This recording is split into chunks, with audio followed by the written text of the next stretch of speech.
আল্লাহর ঘর মসজিদ আবাদ করার মতো শ্রেষ্ঠ কাজ পৃথিবীতে হতে পারে না। এই মসজিদের কিছু আদব আছে, আল্লাহ রাসূল সাল্লাল্লাহু আলাইহি ওয়াসাল্লাম বলেছেন এই আদবগুলো মেনটেন করে যেন আল্লাহর ঘর মসজিদের সাথে আমরা ব্যবহার করি।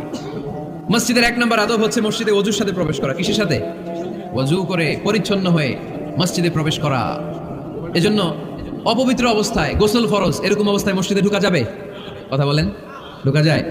যেই নারীদের মাসিক চলতেছে, মেনস্ট্রুয়েশনাল পিরিয়ড চলতেছে, ওই নারীদের পক্ষে মসজিদে ঢোকা যায় আছে?